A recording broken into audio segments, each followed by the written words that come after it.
Әйе, менә хәзер шулай дип әйтәләр. Әйе, менә хәзер шундый еш таралды, менә бөтенләй әйтәләр хәзер телефон тоткан теләсә кем журналист инде дип, теләсә кайсы блогер, ул инде журналист дип әйтәләр. Менә монда шушы журналисттан шушындай аермасы бар.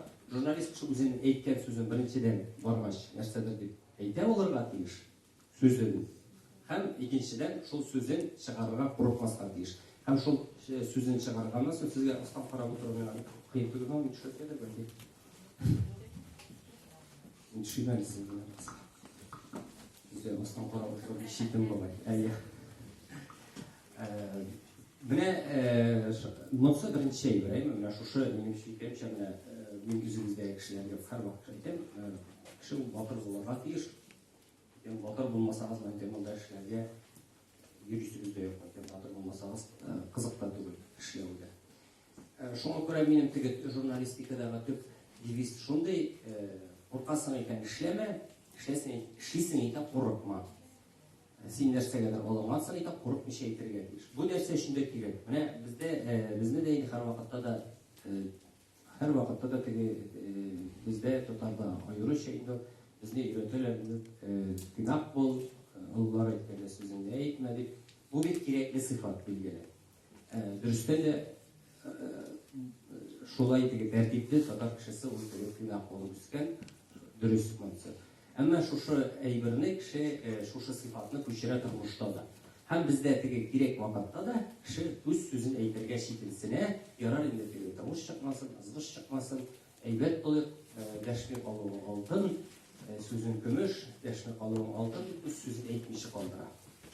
Һәм кеше үзе кыенлыклар кичерә башлый шуның аркасында. Үзе генә түгел, аның якыннары да кыенлыклар кичерә. Бу әйтләр, куштылар, ул кушканны эшли, шул теге сүз кушкан буенча.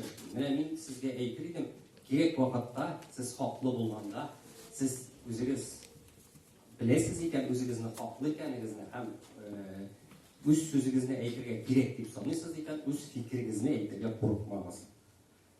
Язганда да курыкмагыз, үз фикерегезне әйтергә дә курыкмагыз. Чөнки кайсы вакытта кеше гомере буе мәсәлән яши, менә мин шулай эшләр идем дигән шундый хыяллар белән яши. Шуннан соң менә безгә мәсәлән килгән шулай журналистлар бар.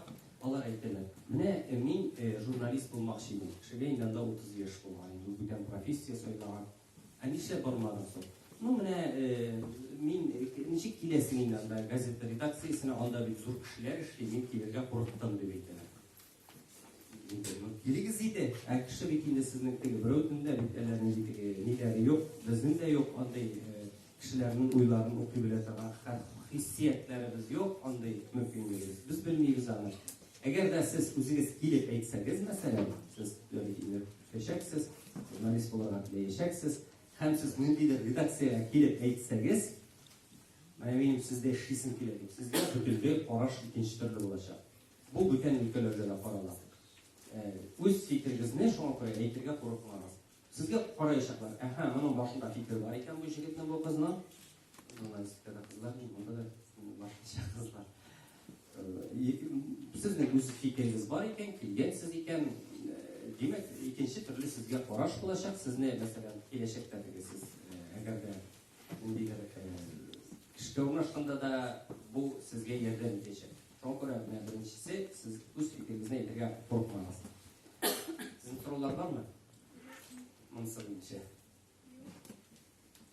Икенчесе, менә хәзерге журналистик турында, бу дөньяга якынрак килик. Сезнең нәрсәләрдер язганыгыз бармы? Мәсәлән, матбугатта кайберләрегез бармы? Булганнарыгыз күтәрегез әле туларыгыз.